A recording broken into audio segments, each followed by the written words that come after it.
नमस्कार भक्तों, आपका स्वागत है डिवाइन टेल्स में, जहां हम सुनते हैं गरुड़ पुराण, कर्मफल, आत्मा की यात्रा और धर्म अधर्म के गूढ़ रहस्यों से जुड़ी कथाएं।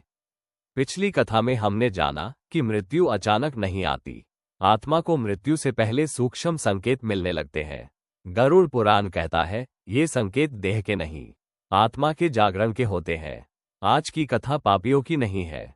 आज की कथा अपराधियों की नहीं है। आज की कथा उन लोगों की है जो कहते हैं, मैंने कभी बुरा नहीं किया, पर यह कभी नहीं पूछते, क्या मैंने कभी किसी का दुख हल्का किया। आज हम सुनेंगे देवदत्त की कथा, एक ऐसे व्यक्ति की जो पूजा करता था, दान देता था, धर्म की मर्यादा में रहता था, पर करुणा से दूर रहता था। आज की कथा बताएगी कि यमलोक में केवल किए गए पापों का ही न्याय नहीं होता, बल्कि छोड़े गए कर्मों का भी लेखा होता है। और आज हम जानेंगे मौन लोक के बारे में, वो स्थान जो नरक से भी अधिक कठोर है। तो कथा को अंत तक अवश्य सुनिए, क्योंकि अंत में आप स्वयं से एक प्रश्न पूछेंगे, क्या मैं भी कहीं देवदत्त जैसा तो नहीं। वैदिक काल का वो पवित्र समय था जब धरती पर धर्म और अधर्म के बीच सूक्ष्म रेखा स्पष्ट दिखाई देती थी। सत्य की वाणी ऋषियों के आश्रमों से गूंजती और कर्म का विधान मनुष्य के प्रत्येक श्वास में अंकित होता था। क्षीरसागर की नील शांति के मध्य श्वेत कमल के दिव्य आसन पर भगवान विष्णु विराजमान थे। उनका श्रीविग्रह तेज से प्रकाशित था, नेत्रों में अनंत करुणा, हस्तों में शंख, चक्र, गदा और पद्म, और मुखमंडल पर समस्त सृष्टि का मौन उत्तर समाया हुआ। उनके चरणों में पक्षीराज गरुड़ नतमस्तक बैठे थे। वे गरुड़ जो देवताओं के वाहक हैं, जो धर्म और सत्य के साक्षी हैं, जिन्होंने असंख्य आत्माओं को मृत्यु के बाद की यात्रा में कांपते देखा है। गरुड़ जी का मुख आज गंभीर था। यह कोई सामान्य जिज्ञासा नहीं थी। ये प्रश्न आत्मा की उन परतों से उठा था जहां न पाप स्पष्ट होता है और न पुण्य। गरुड़ जी ने करबद्ध होकर कहा, प्रभु, आपने मुझे महापापों का वर्णन किया, हत्या, चोरी, व्यभिचार, झूठ, विश्वासघात। आपने बताया कि किस प्रकार ये पाप आत्मा को यमलोक की भीषण यातनाओं तक ले जाते हैं। पर एक प्रश्न मेरे हृदय को व्याकुल करता है, मेरी चेतना को मत देता है। जो मनुष्य किसी को हानि नहीं पहुंचाता, पर किसी पीड़ित को देखकर अपनी दृष्टि फेर लेता है, जो अन्याय नहीं करता, पर अन्याय होते देख मौन धारण कर लेता है, जो भूखे को रोटी नहीं देता, नंगे को वस्त्र नहीं देता, रोते को सांत्वना नहीं देता, वो न पापी कहलाता है न धर्मात्मा। जो पाप नहीं करता पर धर्म भी नहीं करता, जो जीवन भर केवल अपने ही सुख, अपने ही भय, अपने ही स्वार्थ में सिमटा रहता है। हे प्रभु, उस आत्मा का क्या होता है। ये कहते हुए गरुड़ जी का स्वर भारी हो उठा, क्योंकि वे जानते थे ऐसे प्राणी सबसे अधिक है। क्षण भर के लिए सृष्टि मौन हो गई। क्षीरसागर की लहरें भी मानो थम गईं। भगवान विष्णु ने नेत्र खोले। उनकी दृष्टि में न क्रोध था, न दंड, केवल गहन करुणा। वे बोले, गरुड़, ये प्रश्न बहुत कम आत्माएं पूछ पाती हैं, क्योंकि पाप करने वाला तो अपने कर्म से डरता है, पर जो कुछ न करके भी निर्दोष होने का भ्रम पालता है, वो स्वयं को कभी दोषी नहीं मानता। आओ गरुड़, मैं तुम्हें एक ऐसी आत्मा की कथा सुनाता हूँ, जिसने जीवन भर न किसी को ठेस पहुंचाई, न किसी के आंसू पोंछे, जिसका निर्णय यमलोक की सभा में भी मौन बनकर खड़ा रहा। और इसी मौन से आरंभ होती है कर्म, उदासीनता और उत्तरदायित्व की वह कथा, जो प्रत्येक श्रोता को अपने भीतर झांकने पर विवश कर देती है। पृथ्वी लोक पर देवदत्त नाम का एक व्यक्ति रहता था। उसका जीवन देखने में संतुलित, मर्यादित और धर्म के आवरण से ढका हुआ था। प्रातःकाल वह नियमपूर्वक उठता, स्नान करता, पूजा की थाली सजाता, शंखनाद के साथ भगवान के समक्ष दीप जलाता और श्लोकों का उच्चारण करता। वो गंगा स्नान भी करता था, तीर्थ यात्राएं भी करता, ब्राह्मणों को दान देता, कथा कीर्तन में आगे बैठता। समाज में उसकी छवि निर्मल थी। लोग कहते, देवदत्त बड़ा धर्मात्मा है, न किसी से झगड़ा, न किसी से वैर। पर जो आंखों को दिखता है वही सत्य नहीं होता। धर्म केवल कर्मकांड नहीं, वह हृदय की तपिश है, और देवदत्त का हृदय ठंडा था। भीतर का सत्य देवदत्त के भीतर करुणा का स्रोत कभी फूटा ही नहीं। वो किसी को हानि नहीं पहुंचाता था, पर किसी की पीड़ा उसे स्पर्श भी नहीं करती थी। उसके जीवन के पन्नों पर कोई काला धब्बा नहीं था, पर कोई उजला प्रकाश भी नहीं। उसके मौन कर्म। उसके पड़ोस में एक विधवा स्त्री रहती थी। सूखी आंखें, खाली बर्तन और पेट में जलती भूख। देवदत्त प्रतिदिन उसे देखता था, पर अपनी दृष्टि फेर लेता। वो सोचता, मैंने इसका क्या बिगाड़ा है? यह मेरी जिम्मेदारी थोड़े ही है।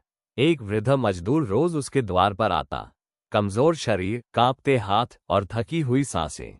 कभी वो द्वार पर गिर पड़ता तो देवदत्त कहता, मैं क्या कर सकता हूँ? मैं कोई राजा थोड़े हूँ। उसने कभी अपशब्द नहीं कहे, पर सहारा भी नहीं दिया। उसके लिए मौन ही सबसे सुरक्षित उत्तर था। उसके माता पिता जीवित थे, पर सेवा को वह बोझ समझता था। उनकी दवाइयाँ, उनकी बातें, उनकी निर्भरता उसे असुविधा लगती थी। वो सोचता, मैं तो उनके लिए सब कुछ करता हूँ, घर दिया है, भोजन दिया है, पर प्रेम, समय, स्नेह, ये सब उसे व्यर्थ प्रतीत होते। उनके जीवित रहते उसने उन्हें कभी अपनापन नहीं दिया। मृत्यु के बाद उसने विशाल श्राद्ध कराया, घी, खीर, भोज, दान, ताकि लोग कहें, पुत्र हो तो देवदत्त जैसा। पर उस श्राद्ध में हृदय का अर्पण नहीं था, केवल प्रतिष्ठा का प्रदर्शन था। देवदत्त स्वयं से कहता, मैंने कभी बुरा नहीं किया, न चोरी, न छल, न व्यभिचार, न हिंसा। और यह सत्य था, पर उसने ये कभी नहीं पूछा, क्या मैंने कभी किसी का दुख हल्का किया? वो पाप से डरता रहा, पर पुण्य से दूर भागता रहा। उसका जीवन नकारात्मक से मुक्त था, पर सकारात्मक से रिक्त। देवदत्त ने कभी किसी का हक नहीं छीना, पर किसी के अधिकार की रक्षा भी नहीं की। वो धर्म के नाम पर सुरक्षित रहा, पर मानवता के नाम पर रिक्त। और यही था उसका सबसे बड़ा कर्म, उदासीनता, जिसका लेखा न पृथ्वी पर लिखा गया, न समाज ने पढ़ा, पर यमलोक की पुस्तकों में वह मौन अक्षरों में अंकित हो चुका था। मृत्यु की घड़ी, वो एक साधारण रात्रि थी। न कोई अपशकुन, न कोई असामान्य संकेत। देवदत्त ने दिन की पूजा पूरी की, भोजन किया और अपने कक्ष में जाकर निश्चिंत होकर सो गया। दीपक की लौ धीरे धीरे कांपती रही और फिर स्थिर हो गई। रात्रि के तीसरे प्रहर, जब संसार सबसे गहरे निद्रा में होता है, देवदत्त ने एक लंबी सांस ली और प्राण लौटकर नहीं आए। न कोई तड़प, न कोई कराह, न कोई अंतिम पुकार। शरीर शैया पर शांत पड़ा था, मानो कुछ हुआ ही न हो। पर उसी क्षण जो घटा, वो पृथ्वी की आंखों से ओझल था। अचानक कक्ष का वातावरण भारी हो गया। दीपक की लौ नीली पड़ गई। दीवारों पर अनजानी छायाएं सरकने लगी। दो यमदूत प्रकट हुए, काले नहीं, भयानक नहीं, पर अत्यंत निर्विकार। उनके मुख पर न क्रोध था, न करुणा, केवल कर्तव्य। देवदत्त की आत्मा शरीर से अलग हुई। वो स्वयं को अपने ही शरीर को शैया पर पड़ा देख रहा था। पर आश्चर्य, न भय था, न घबराहट। देवदत्त शांत था, अत्यंत शांत। उसने सोचा, अब मृत्यु आए है, पर मुझे डर क्यों नहीं लग रहा? यमदूतों ने कहा, चलो। न आदेश में कठोरता थी, न स्वर में भय। देवदत्त ने कोई विरोध नहीं किया। वो न रोया, न चिल्लाया, न अपने परिजनों को पुकारा। उसका मन अद्भुत विश्वास से भरा था। वो स्वयं से कह रहा था, मैंने कोई पाप नहीं किया है। मैंने किसी को मारा नहीं, किसी को लूटा नहीं, किसी की इज्जत नहीं छीनी। मैंने तो जीवन भर धर्म का पालन किया है। मेरा निर्णय तो सरल होगा। यमदूतों ने कुछ नहीं कहा। उनका मौन देवदत्त को और भी आश्वस्त कर रहा था। आत्मा और यमदूत एक अदृश्य पथ पर आगे बढ़ने लगे। पृथ्वी की सीमाएं पीछे छूटने लगी। देवदत्त ने एक बार भी पीछे मुड़कर नहीं देखा, न पत्नी की ओर, न माता पिता की ओर, न उन चेहरों की ओर जो उसके जीवन में मौन सहायता की प्रतीक्षा में खड़े रह गए थे। यात्रा पूर्ण हुई। देवदत्त यमलोक पहुंच चुका था, पर यह वह यमलोक नहीं था जिसकी भयावह कथाएं उसने जीवन भर सुनी थी। न कहीं दहकती अग्नि थी, न लोहे के कांटे, न पीड़ित आत्माओं की चीखें। चारों ओर एक अद्भुत शांति थी, ऐसी शांति जो हृदय को और अधिक अस्थिर कर देती है।